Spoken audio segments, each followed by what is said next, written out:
Hi, Julie Rader here. And this week I'm doing it a little bit differently. So instead of going Thursday to Wednesday like I've been doing, I've decided it makes a lot more sense to start on Monday. So this is going to be a short one. It's just Thursday, August 26th through Sunday, the 29th of August. And then on Monday, I will start with a full week, Monday to Sunday. Okay, let's jump right in. And remember, if you like the video, please like, subscribe. It helps me grow the channel, and share with anyone you feel like could benefit from this information.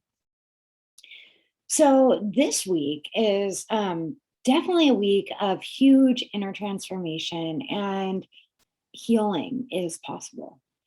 So starting with Thursday, the 26th, which is Jupiter's day, we have the moon is in Aries. So the moon will still be in Aries. And the Aries moon is all about getting things done. It is impulsive and action oriented, great time to get the things off of your to-do list. So start checking them off. It's one thing that the Aries moon loves to do. So some of these healing aspects, though, we have Venus and Libra. Venus loves being in its home sign of Libra. It feels loving and loved. And it's opposing Chiron and Aries. So in opposition, in ancient astrology, it was considered a challenging aspect. However, if we look at it a little deeper, an opposition happens every full moon we have. The moon is opposing the sun. And it's not necessarily a bad thing. It's about two planets across in astrology. We still consider Pluto a planet, and the sun and moon, for simplicity's sake, we just group them all into planets. So, but we, like every full moon, we just had that powerful Aquarius full moon. It is when the moon is across the sky from the sun. And it's this big spotlight that is being shown on an area of life. But it's also like the sun, which is about radiating out, and the moon, which is about more inner reflection, standing across the sky from each other and having this conversation of what we're feeling, maybe then is actually out in the world, or what's going on out in the world, we feel deeper emotionally. Same thing happens with other planets as well. So on Thursday, the 26th, we have Venus, which is the planet of love and self-worth, in Libra. Its home sign, loves being in Libra, standing across the sky in an opposition to Chiron, which is the wounded healer. It's a teaching aspect, but it's also sometimes how we react when we're hurt. And Chiron is in Aries. So this aspect to me is one of really looking at and asking ourselves, how can I heal? How can I heal my heart? How can I heal past childhood wounds? How can I heal, especially because Venus is in Libra? How can I heal what has hurt me? What has hurt my heart? So wonderful day for that. I highly encourage you to utilize that energy and do some inner work. Then we have another transformative healing energy. We have Mercury in Virgo. Mercury loves being in Virgo. It's in its home sign in Virgo. Mercury's communication. And it is in a beautiful, harmonious aspect called a trine to Pluto, which is retrograde. And when planets are retrograde, it is more about not only revisiting the past or things like that, but also really delving inward. Pluto in Capricorn. So this trine shows me that if we can speak our truth, if we can write down what it is that we are willing to release, or where we want perhaps the death of the old to allow for the birth of the new, because it's Mercury involved, we must speak it or acknowledge it or at least write it down, maybe journal it.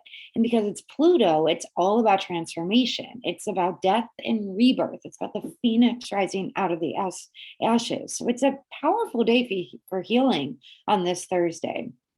And then the last aspect that the moon will make in Aries before moving on is a sextile, which is a really beautiful, another harmonious aspect to Jupiter, which is also retrograde in Aquarius. So Jupiter is a great benefic, considered very beneficial in ancient astrology. However, it's the magnifying glass. It magnifies what's already there. So if we are willing to do the work, the healing work, to perhaps heal our past wounds and forgive ourselves, maybe forgive others. And forgiving others doesn't mean what they did or ourselves is okay. It just means we're not willing to hold on to that burden any longer. So healing, forgiving, moving on, creating space for transformation and growth. That's a theme for Thursday. Then moving into the weekend, on Friday, the 27th of August, we have the moon in Taurus. So the Taurus moon is a lot more stable. It's grounded earth, a lot more stable than the fiery, impulsive, competitive, aggressive moon in Aries, where it has been for the last few days. There can be a temporary clash in authority. However, with the moon and Taurus, as long as we are willing to be patient and to pause, and rather than having like our feet stuck in the mud and becoming immovable, as long as we are patiently pausing and reflecting, then we can deal with any clashes that come up. The best use of this energy on Friday, Venus's day, is to do some gardening.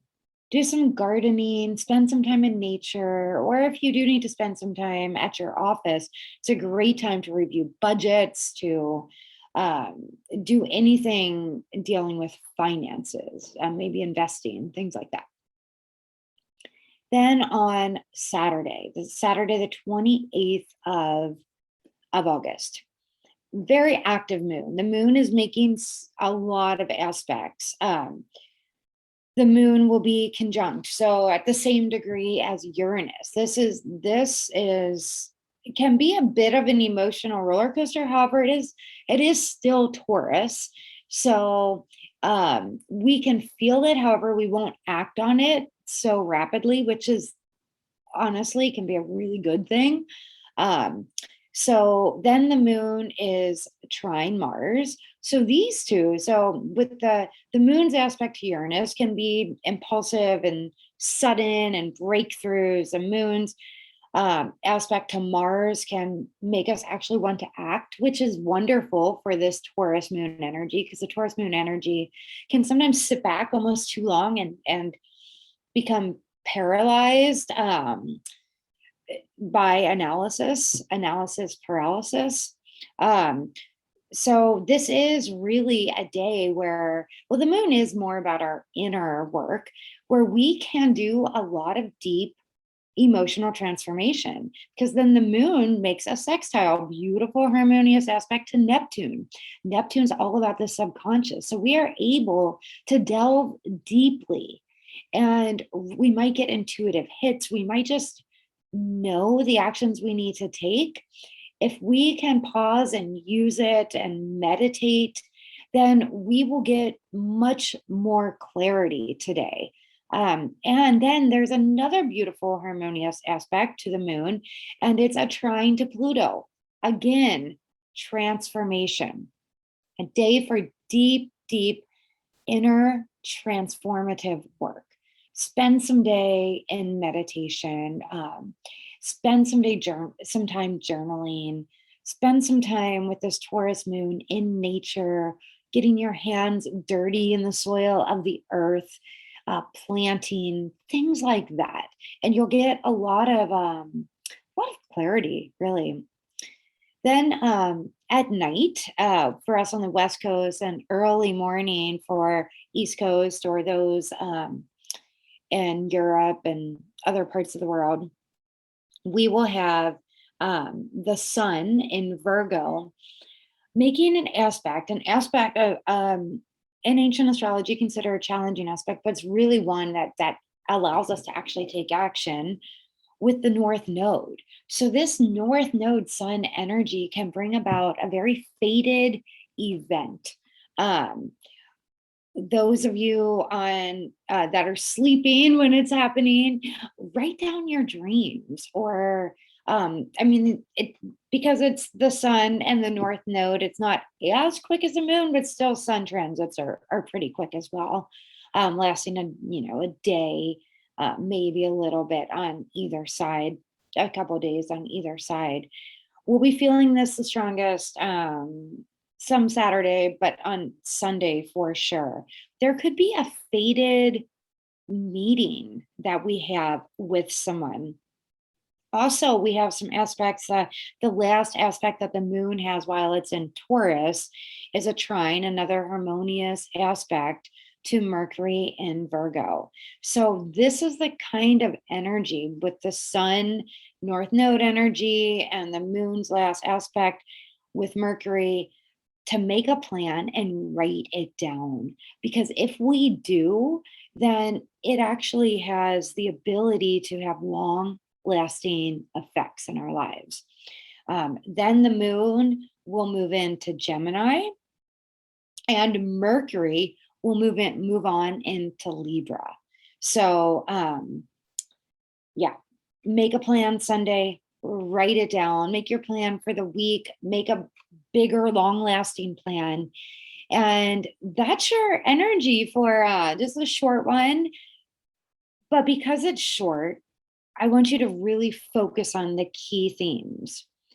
Do the inner work, spend time in nature, write down your dreams, write down these intuitive hits that you get, or these deep transformative inner knowing revelations that come up. Because these few days, they can be so life changing if we tap in, do the inner work. It really truly is an inside job. And then we start to experience the changes in our outer world. So if you feel like this video will help anyone else, please share. I'm really trying to grow my channel so that so I can produce more videos and help as many people as possible by using astrology to navigate your life. If you're all interested, I'm leading a workshop. It's a Bountiful Harvest workshop in September, and that is all about that's going to be the Saturday before the equinox. And it's going to be, we'll talk a bit about the astrology. We will do a beautiful yoga practice to balance out the energy, and then a healing yoga nidra, which will really bring in this energy of the most bountiful reaping, the most bountiful crops of the year, tapping into this abundant energy. So I hope you join me. And then in October, I'm doing a 7-week yoga and astrology series, which can be a standalone 90 minutes. It's on Sundays. I had to move it from Saturdays now to Sundays because of my daughter's soccer games. And then those of you that are interested in taking it even deeper and understanding your own astrological chart and how to read it, or the chart of your loved ones, or how to understand the transits, then you can do my yoga astrology life hacks bundle. This will be the lowest price I'm ever offering it. And it will be the 90-minute yoga and astrology series, followed by an hour-long question and answer and discussion of the astrology, and the pre-recorded astrology life hacks video that has all the information on the signs, the houses, retrogrades, planets, moon phases, yoga recorded classes for 8 different ones for different astrological themes. Plus, you get my Elemental 33, which are 4 different 33-minute practices, 11 minutes of breathing, 11 minutes of asana, 11 minutes of meditation, designed to be done for 33 days in a row to balance out the energy. Like for me, I have 0 earth in my natal chart.